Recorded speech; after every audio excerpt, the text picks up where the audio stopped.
You ever see a man in a tactical vest that looks like it's been through a divorce? I have on my own front porch, right as he tried to slap a pair of plastic handcuffs on my 17-year-old daughter. That blue security light bar duct taped to the roof of his Kia like it was on sale at Walmart was still spinning when he puffed up his chest and croaked, "Ma'am, you're under arrest for trespassing on common property." The word arrest almost broke his voice. His vest sagged around his gut like it was retired, but still showed up for the Christmas party, and I swear to you, Lily just stood there in her fuzzy socks and old flannel, looking down at those handcuffs like he'd tried to arrest her with a pair of twist ties. "This is my dad's cabin," she says, slow as syrup. "I live here more than you do." Behind the guy, two more wannabe enforcers hovered on the gravel arms, crossed sporting HOA security baseball caps, trying to look like something besides a bad Pinterest board. From inside, I scraped back a chair, opened the front door, one eyebrow already up, coffee in one hand, my phone in the other, still mid-call speaker on. "Yeah, I'm watching it happen right now," I said, voice steady. 3 individuals, fake badges, attempting a custodial arrest on my minor daughter. You could hear the dispatcher's sigh, calm and clinical. "Understood. Chief units are 10 out. Keep eyes. Don't engage unless necessary." I finally got a good look at the leader's vest patch. HOA Enforcement Officer. That's when I got cold. "Gentlemen," I said, all friendly gone, "I'm Daniel Royce. I command the United States Marshals for this district, and you have just made several career-limiting decisions today." Let me back up a sec. I bought this place to get away from exactly this kind of HOA crazy. I was 47 widowed bone tired in a way that doesn't come out with sleep. 20 years as a U.S. Marshal, chasing fugitives, riding shotgun for judges, babysitting more than a few nervous witnesses. All I wanted was a little peace. So I found this weathered lake cabin in a community called Timber Shores Retreat and thought, how bad could a lake, HOA, really be? I read 3 pages of the covenants before my brain quit on harmonious exterior finishes and rustic aesthetic, consistent with lodge lifestyle. I just wanted Lily to have somewhere to escape the city, somewhere nobody tried to kill anybody.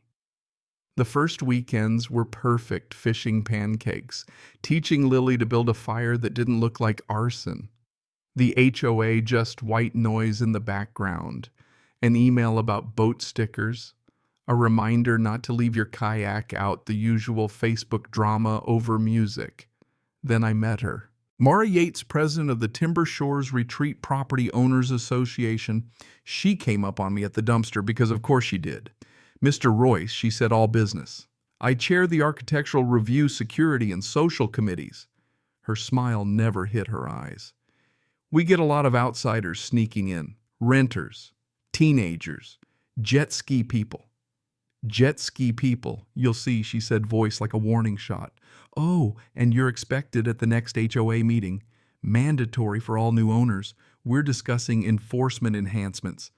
Sounded more like a threat than an invite, but I shrugged it off as HOA weirdness. It started small. Lily parks her car, a little crooked courtesy notice. "Vehicle not centered in designated area.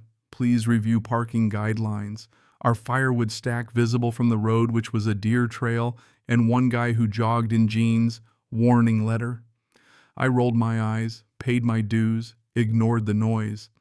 Compared to moving mafia witnesses, this felt like background comedy. Then came Mara's Community Safety Task Force PTA email meets police blotter. Reports of unauthorized youths occupying common areas, vaping on docks, using profanity near families. And attached a photo of 3 middle-aged dudes in cargo shorts and internet badges. Lily laughed so hard she snorted coffee. "Dad, they're cosplaying cops." "Relax." I told her, "just guys with walkie-talkies and cholesterol." But then the task force noticed Lily. One afternoon while I was on duty downtown, Lily drove up with a friend to study. They're on the dock, feet over the water, textbooks everywhere. Suddenly, a clipboard guy with a HOA patch pops up like a bad smell. This dock is common property residents only. Lily not missing a beat. We are residents. Cabin 14, my dad owns it. Do you have your Timber Shores ID cards? She blinks. Our what community IDs required for amenities? He writes something all CSI about it. 2 days later, I get an email. Incident report, unidentified females on dock. Claims Lily refused to identify potentially part of a renter group. I replied careful but curt. That unidentified female is my 17-year-old daughter, authorized household member. Don't approach her again without cause. Mara fires back an hour later. Security has an obligation to confront suspicious activity. We're rolling out new ID cards soon. Please attend the next meeting for a vote on expanded enforcement authority. That phrase gave me hives. I forwarded the email to my personal archive, a Marshals habit. I still figured it was just going to be a fight about name tags, maybe parking decals. Never in my wildest did I think Mara would try to arrest my kid. Next thing I know, I'm sitting in a courthouse briefing, half listening to a talk about security upgrades when my phone buzzes. Text from Lily, HOA security dudes are here. They say I'm trespassing. Before I can type back, my phone lights up again. Ring camera notification.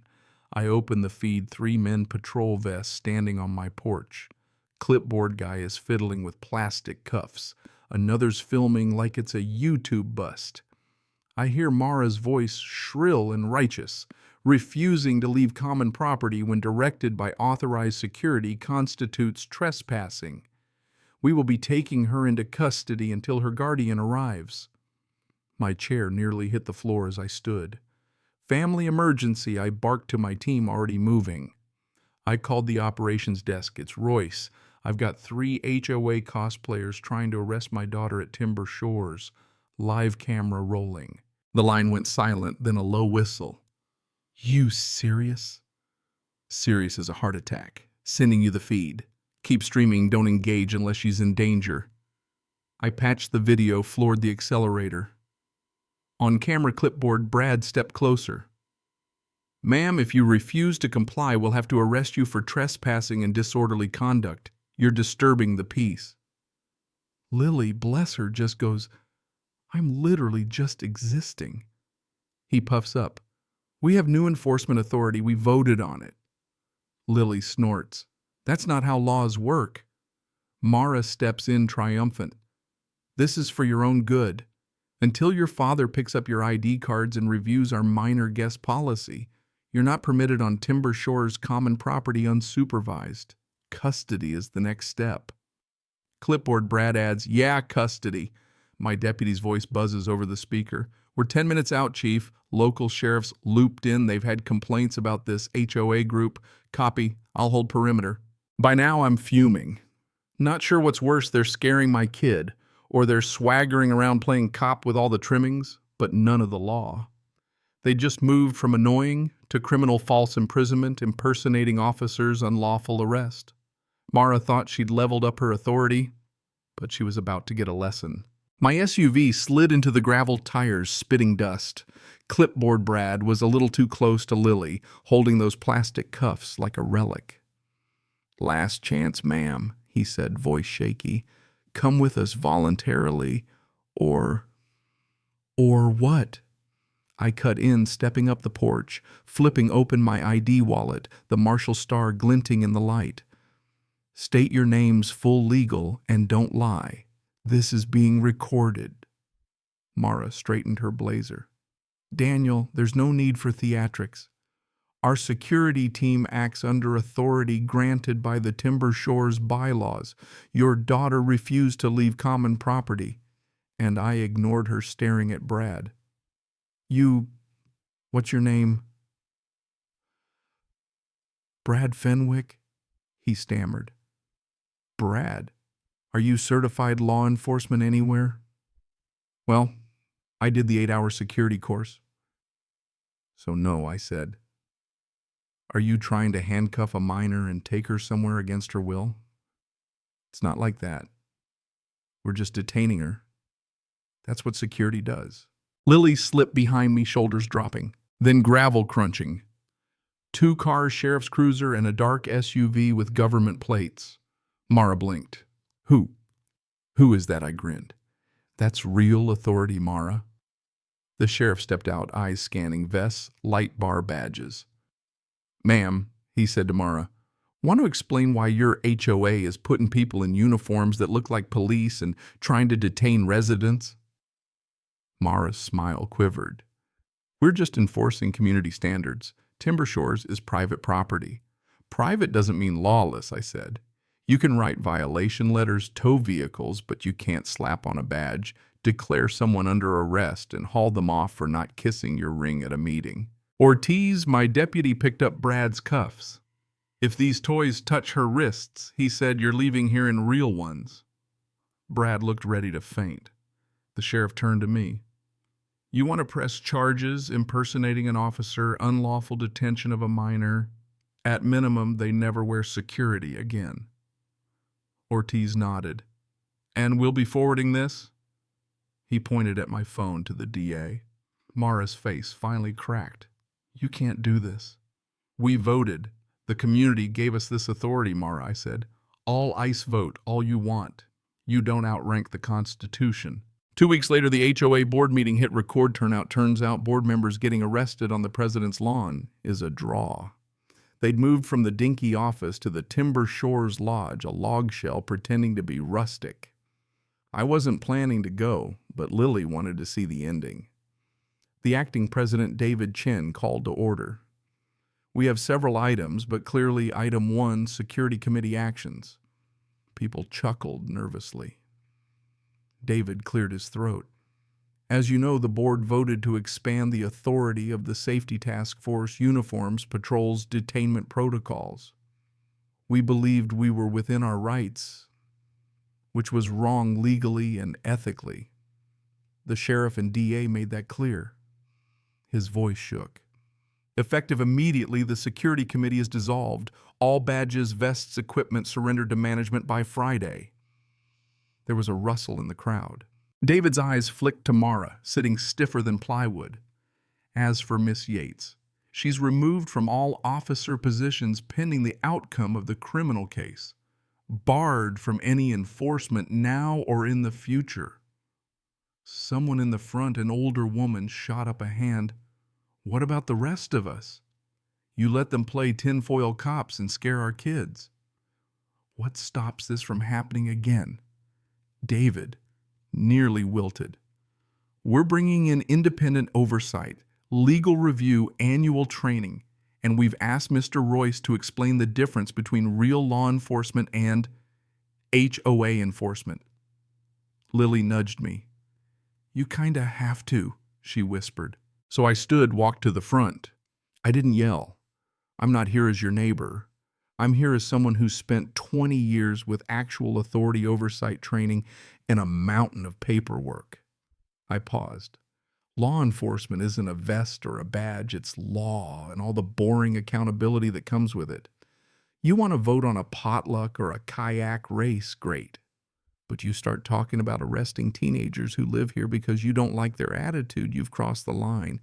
This is a retreat, not a low-budget police state. The applause was real, clapping cheers.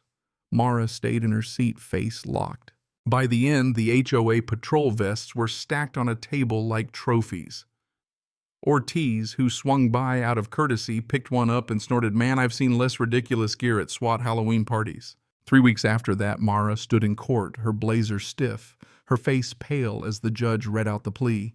Miss Yates, you've pleaded guilty to misdemeanor impersonation of a public servant and attempted unlawful restraint of a minor. You're sentenced to 365 days in county jail, suspended 2 years, probation, $10,000 fine, 500 hours community service, and you're permanently barred from any HOA or similar authority. Mara's knees buckled. 10,000, she whispered. Additionally, the judge went on, you are prohibited from any employment or volunteer role that involves security law enforcement or authority over minors. This restriction is permanent. The room was silent, but for the click of the court reporter's keys. Mara turned, met my eyes, hers wide and watery, stunned, then looked away as the bailiff leaned in. And just like that, the woman who built her empire on clipboards and fake badges learned what real authority feels like when it finally bites back. So, let me ask you, was that justice?